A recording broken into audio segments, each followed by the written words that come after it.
Há 500 anos, um homem torturado, despojado de tudo o que tinha e exilado numa fazenda na Toscana, escreveu o que a vida realmente é.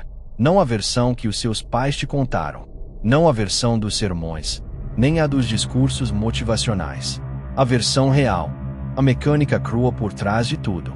E essa verdade ficou enterrada por séculos, por um motivo simples: o poder não sobrevive quando as pessoas comuns entendem como ele funciona.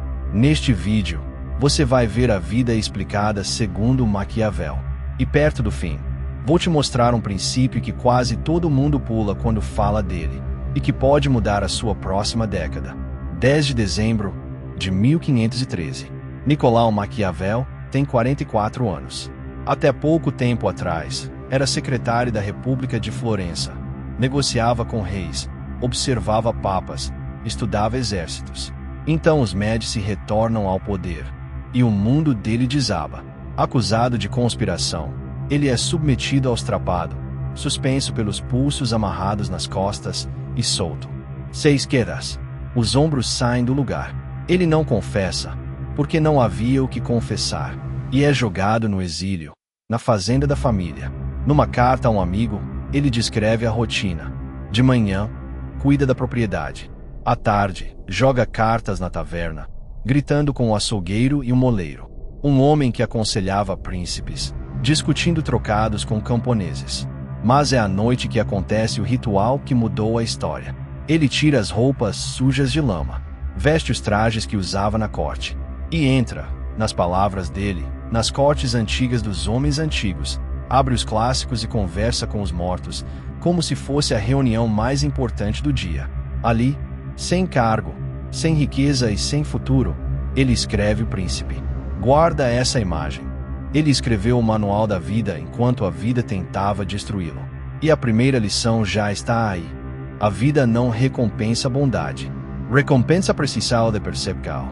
Quem insiste em viver dentro da história reconfortante, a de que lealdade é sempre retribuída, de que esforço é sempre reconhecido, de que o universo é justo, vira matéria-prima para a ambição dos outros. Nos discursos, Maquiavel escreveu a frase que faz todo mundo se ofender. Quem organiza uma sociedade deve pressupor que todos os homens são maus e que agirão bem apenas quando forçados. Antes de fechar o vídeo, entende o que ele quis dizer. Isso não é uma acusação moral. É uma afirmação de engenharia. Pensa na gravidade. Ela não odeia quem cai do penhasco. Ela simplesmente opera. Quem entende a gravidade constrói pontes e aviões.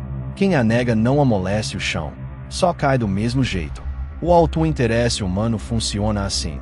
Sob pressão suficiente, qualquer pessoa prioriza a própria sobrevivência, o próprio conforto, o próprio status.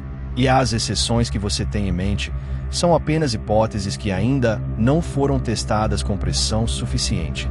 Isso não é amargura, é libertação. Você para de se chocar com o previsível. A história deu a Maquiavel o exemplo perfeito, e ele assistiu de camarote. 1494. Os Médici dominavam Florença havia 60 anos. Bancaram artistas, ergueram bibliotecas, foram aclamados como pais da cidade. Então Carlos VIII, da França, cruza os Alpes com 30.000 homens. Piero de Médici entrega as fortalezas, sem lutar. E os mesmos cidadãos que louvaram a família por 3 gerações, saquearam o palácio em poucas horas. 60 anos de gratidão, desmontados numa tarde. A lição não é as pessoas são más. É mais precisa e mais útil. As pessoas são leais às condições que tornam a lealdade confortável. Mude as condições, e você descobre o que era real e o que era performance. Por isso, trate a confiança como estrutura, não como sentimento. Estruturas exigem inspeção e manutenção, ou desabam em cima de você. E aqui entra a guerra em que você nasceu, sem ter escolhido. Virtude contra fortuna. Esquece o papo de potencial ilimitado. Maquiavel dividia a vida em 2 forças. Virtude não é virtude moral, é força efetiva, habilidade, astúcia, energia, coragem, inteligência estratégica. Fortuna é o rio, a torrente cega dos eventos, a doença que chega, a economia que desaba, a traição que você não viu.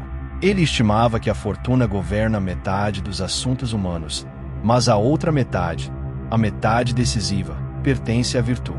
E o erro fatal da maioria não é ter pouca força, é desperdiçá-la em brigas na internet, em carreiras escolhidas para agradar os outros, em hábitos que preenchem o tempo sem construir nada. Aí a cheia chega e encontra a pessoa sem dique e sem reserva. Quer ver a virtude em ação? Francesco Sforza, filho de mercenário, sem título, sem sangue nobre, sem direito a nada. Passou décadas construindo habilidade militar, alianças, reputação, e quando a fortuna abriu uma brecha em Milão, ele não hesitou. Atravessou a porta e se tornou duque. Governou por décadas. O padrão que Maquiavel extraiu disso vale para tudo. O poder que te dão, sempre podem tomar de volta. O poder que você constrói, permanece. Então para de rezar por circunstâncias melhores. Constrói a arquitetura interna que te torna perigoso em qualquer circunstância. Agora, o capítulo mais mal compreendido: a máscara e o rosto. No capítulo 18 de O Príncipe, Maquiavel escreve: todos veem o que você parece ser, poucos experimentam o que você é. Nós vivemos num mundo de superfícies. As pessoas não avaliam a sua realidade interna. Avaliam sinais, postura, tom, consistência, reputação. E Maquiavel aconselha: pareça, e quando possível, seja clemente, fiel, humano. Mas saiba mudar quando a situação exigir. Isso não é hipocrisia. É adaptabilidade, porque rigidez, num mundo que muda, é sentença de morte. Só que ele mesmo mostrou o limite dessa lógica, com um contra-exemplo que quase ninguém cita. Agatocles de Siracusa, filho de um oleiro, tomou o poder massacrando os senadores da cidade numa manhã. Venceu. E mesmo assim, Maquiavel se recusa a chamar aquilo de virtude. Porque Agatocles destruiu o tecido de confiança em volta dele. Nunca mais dormiu sem guarda. Nunca mais ouviu uma verdade. Reinou, mas nunca governou. A mentira sustentada tem um custo energético catastrófico. E no fim, a máscara se funde ao rosto. O conselho real de Maquiavel, lido por inteiro, é este: torne-se alguém em quem a superfície e a profundidade coincidem. Em termos de hoje, para de tentar ser compreendido, e torna-te inegável.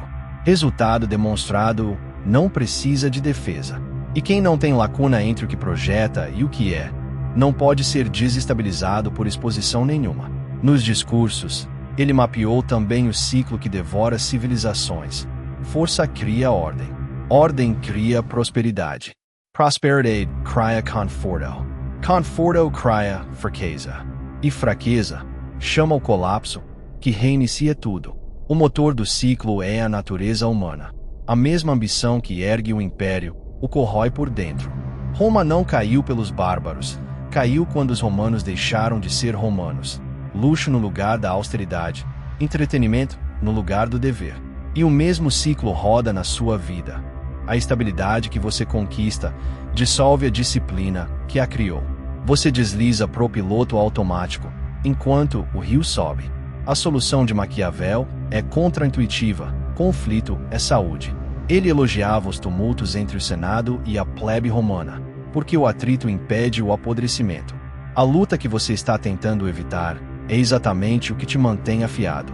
O conforto é a anestesia, antes da cirurgia que você não autorizou. E chegamos ao princípio prometido, o que os comentaristas pulam: necessitar. A necessidade. Maquiavel percebeu que a necessidade é a grande escultora do caráter humano. No conforto, ninguém revela nada, nem os outros, nem você mesmo. É sob pressão real, sem rede de proteção, que a pessoa mostra o que é. Os maiores estrategistas da história não foram forjados no privilégio. Foram forjados na privação, porque a necessidade queima todas as opções, exceto a excelência. E dentro desse princípio, uma tática que soa escandalosa, às vezes, é sabedoria simular tolice. Ser subestimado compra o bem mais precioso que existe: tempo. Tempo para construir, sem interferência. Observar, sem ser observado. Se preparar, enquanto ninguém te considera uma ameaça. O próprio Maquiavel viveu essa tática da forma mais radical. 14 anos no exílio, escrevendo O Príncipe, os discursos, comédias, poesia. Morreu em 1527, pobre, esquecido. O Príncipe só foi publicado 5 anos depois da morte dele. Ele plantou num campo que sabia que nunca colheria. E aí está a marca final da virtude. Agir porque o trabalho é a arquitetura do seu ser, não pelo aplauso. Quem só age quando está sendo observado, tem mentalidade de servo. Então recapitula o mapa, sem anestesia. Você nasceu num mundo indiferente, não hostil, indiferente, cercado de pessoas leais às condições, não a você, com metade do destino fora do seu controle. A resposta maquiaveliana tem 3 frentes. Primeira, constrói virtude real, ver o mundo como ele é, ler pessoas pelas ações e não pelas palavras, e ter a capacidade de perder tudo e reconstruir. Segunda, prepara-te para a fortuna antes da cheia, habilidades que ninguém pode confiscar, relações testadas pela pressão, reservas feitas antes da crise. Terceira, aceita o ciclo, o momento exato em que você sente que chegou. É o momento em que o chão começa a ceder. E acima de tudo, age. O desprezo maior de Maquiavel não era pelo perverso, era pelo passivo. O universo pune mais a inação do que o erro. Quem errou agindo, gerou informação. Quem ficou parado, não gerou nada. Volta comigo àquela fazenda na Toscana, uma última vez. Um homem coberto de lama, afundado em dívidas, carregando nos ombros a memória da tortura. Toda noite, ele veste a única dignidade que lhe restou e constrói algo que sobreviveu a todos que tentaram destruí-lo. Ele não esperou o convite do mundo. Criou o que o mundo não pôde ignorar. A vida, explicada segundo Maquiavel, cabe numa frase. Ela vai tirar de você tudo o que puder, e o seu único movimento real é te tornares alguém capaz de reconstruir com o que sobrar. 500 anos depois, os inimigos dele são pó, e as palavras dele acabaram de te encontrar. Se algo se mexeu no teu peito agora, isso é a virtude acordando. Não a deixa voltar a dormir. Se inscreve no canal. Aqui, a filosofia não é decoração, é ferramenta. Até o próximo.